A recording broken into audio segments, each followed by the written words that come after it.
بسم اللہ الرحمن الرحیم۔ آج دنیا کے ایک آخری کنارے کی بات کریں گے جہاں پر ایک دیوار قائم ہے۔ اس دیوار کے پیچھے ہزاروں سالوں سے ایک ایسی مخلوق قید میں ہے جو نکل آئے تو لمحوں میں اس ہستی بستی دنیا میں اودم مچا دے اور ہر زیرو کو ختم کر دے۔ یہ بات ہے آج سے 2400 سال پہلے کی، یعنی کہ نزول اسلام سے بھی 1000 سال پہلے کی۔ سورۃ الانبیاء میں آتا ہے کہ یاجوج ماجوج اب قیامت کے قریب میں پہاڑوں سے پھسلتے ہوئے ظاہر ہوں گے۔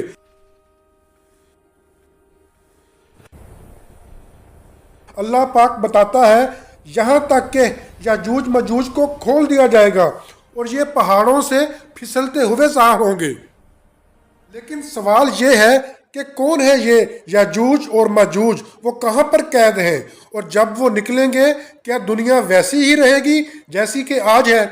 یہ کوئی افسانہ نہیں ہے، یہ قیامت کی نشانی ہے، یہ قرآن کی خبر ہے جو اٹل ہے، جس کے پورا ہونے میں ذرا برابر بھی شک نہیں ہے۔ تو اے حضرت انسان، پھر کہاں بھولے بسرے پھر رہے ہو یا خود کو دھوکہ دے رہے ہو؟ آج ہم یہاں بیان کریں گے یاجوج ماجوج کا مکمل واقعہ۔ اسلامی تاریخ میں کچھ ایسے واقعات ہیں جو صرف ماضی نہیں ہیں بلکہ مستقبل سے جڑے ہوئے ہیں۔ یاجوج اور ماجوج کا ذکر انہی واقعات میں سے ایک ہے۔ یہ وہ قوم ہے جس کا ذکر قرآن مجید میں بھی ہے اور احادیث نبوی میں بھی۔ یہ کوئی افسانہ یا کہانی یا کوئی استعارہ نہیں، یہ حقیقی واقعہ ہے جو ماضی میں بھی پیش آیا اور جس کا ایک بڑا حصہ ابھی آنا باقی ہے۔ آج کا یہ واقعہ ہمیں لے جائے گا ذوالقرنین کے زمانے میں،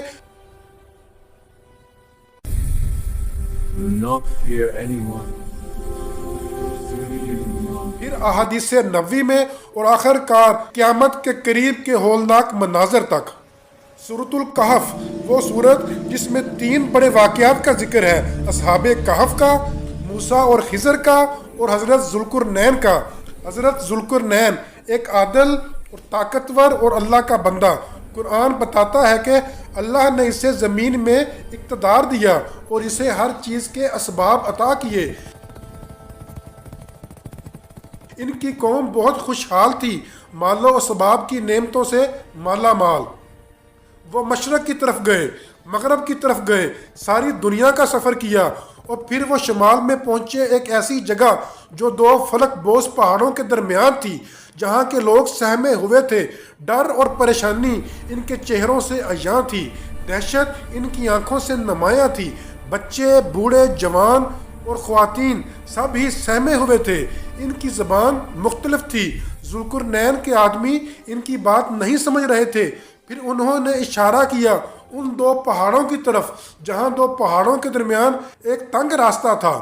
انہوں نے اشاروں کنایوں میں سمجھانے کی کوشش کی کہ ایک مفوق الفطرت قوم اس راستے سے ہماری بستی میں داخل ہوتی ہے، لوٹ مار کرتی ہے، خون بہاتی ہے، وہ قتل و غارت کرتے ہیں۔ یاجوج اور ماجوج اس سرزمین میں فساد پھیلاتے ہیں۔ شاید آپ لوگ کچھ کر سکیں۔ آپ کا عظیم الشان لشکر اور آج کے جدید روایتوں سے لیس ہتھیار، یہ سب کچھ دیکھ کے ہم نے آپ سے امید باندھی ہے۔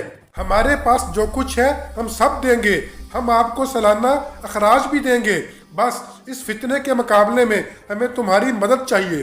کیا ہم آپ کو کچھ مال و دولت دیں تاکہ آپ ہمارے اور ان کے درمیان ایک رکاوٹ بنا دیں، ہمیں اس فتنے سے محفوظ بنا دیں؟ حضرت ذوالقرنین نے مال لینے سے انکار کر دیا اور عاجزی سے فرمایا کہ میرے اللہ نے مجھے بہت زیادہ عطا کیا ہے۔ انہوں نے کہا میرے رب نے مجھے جو دیا ہے وہ میرے لیے کافی ہے، تم صرف افرادی قوت سے، اپنے زور بازو سے میری مدد کرو۔ ان کو لوہے کے بڑے بڑے ٹکڑے جمع کرنے کو کہا گیا۔ ان لوگوں نے زمین کھودی، پہاڑ تراشے، لوہے کے ٹکڑے جمع کیے، پہاڑوں کے درمیان لوہے کے بڑے بڑے تختے رکھے گئے۔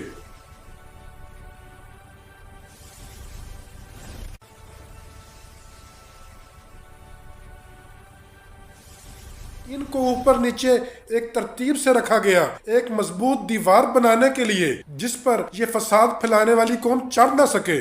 ان ٹکڑوں کو بڑی ترتیب سے جوڑا گیا اور ان دو پہاڑوں کی اونچائی تک ان کو ترتیب دے دیا گیا، مگر ان لوہے کے ٹکڑوں کے درمیان جگہیں خالی تھیں۔ پھر آگ جلائی گئی، پھر پگھلا ہوا تانبا ان پر ڈالا گیا۔ سائنس یہ کہتی ہے کہ جب لوہا اور تانبا پگھلا کر آپس میں ملایا جاتا ہے تو یہ لوہے سے بھی زیادہ مضبوط دھات بناتا ہے، جس کو نہ تراشا جا سکتا ہے، نہ کھرچا جا سکتا ہے، اور نہ ہی اس کو زنگ لگتا ہے۔ اس کام میں بہت وقت لگا، پوری وادی آگ کی طرح تپ گئی تھی۔ اس دیوار کو اور تانبے کو انتہا کا گرم کیا گیا اور ان کو آپس میں ملا دیا گیا۔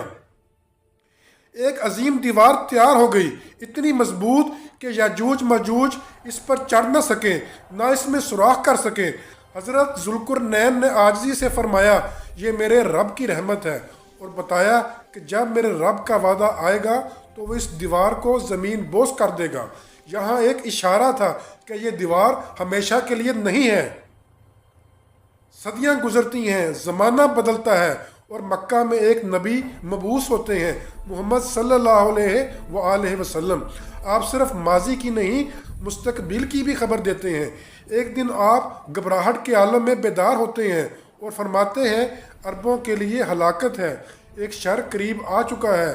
آج میرے اللہ نے مجھے دکھایا ہے کہ آج یاجوج اور ماجوج کی دیوار میں اتنا سوراخ ہو گیا ہے، اور اپنے دست مبارک سے ایک چھوٹا سا دائرہ بنایا۔ یہ حدیث صحیح بخاری اور صحیح مسلم میں موجود ہے۔ یہ کوئی خواب نہیں تھا، یہ امت کے لیے ایک تنبیہ تھی۔ یاجوج اور ماجوج کا معاملہ یہ قیامت کی بڑی نشانیوں میں شامل ہے۔ وہ ابھی بھی اس دیوار کو روز چاٹتے ہیں، اور جب وہ ٹوٹنے کے قریب ہوتی ہے تو وہ کل تک کے لیے چھوڑ دیتے ہیں کہ باقی کام ہم کل پہ کریں گے۔ وہ اس کے ساتھ انشاءاللہ نہیں کہتے۔ روایات میں ہے کہ جس دن وہ انشاءاللہ کہیں گے، اس سے اگلے دن وہ دیوار ٹوٹ جائے گی اور وہ پہاڑوں سے نیچے پھسلتے ہوئے ظاہر ہو جائیں گے۔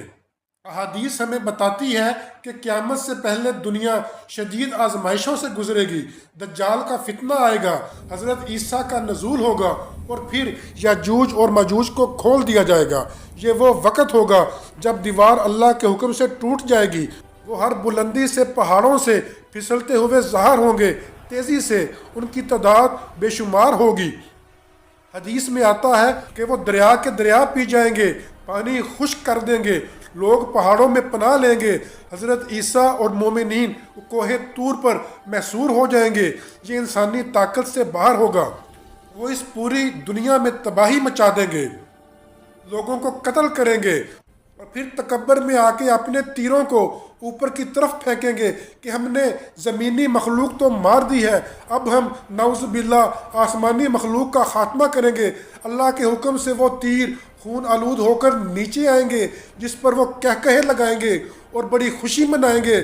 یہاں سے ان کا زوال ہوگا، اس تکبر سے ان کی زوال کی شروعات ہوگی۔ حضرت عیسیٰ علیہ السلام اللہ سے دعا کریں گے، روتے ہوئے عاجزی سے اللہ سے مدد مانگیں گے، اے اللہ ہم بے بس ہیں، بس تو ہی اس فتنے کے مقابلے میں ہماری مدد فرما۔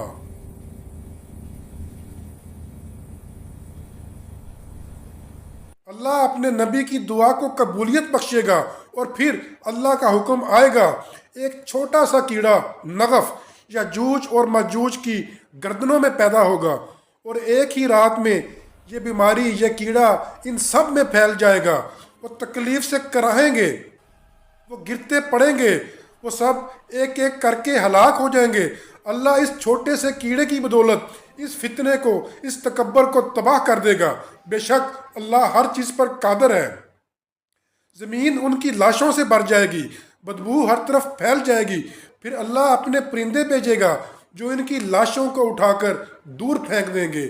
وہ ان کی لاشوں کی صفائی کا کام اپنے پرندوں سے لے گا جو ان کی لاشوں کو اٹھا کر دور پھینک دیں گے، اور پھر اللہ کے حکم سے بارش نازل ہوگی جو ان لاشوں کو، گندگی کو بہا کر لے جائے گی، زمین پاک ہو جائے گی۔ یہ اللہ کی قدرت ہے، وہ اپنی نشانیاں دکھاتا ہے تاکہ عقل والے لوگ عبرت پکڑیں اور سبق حاصل کریں۔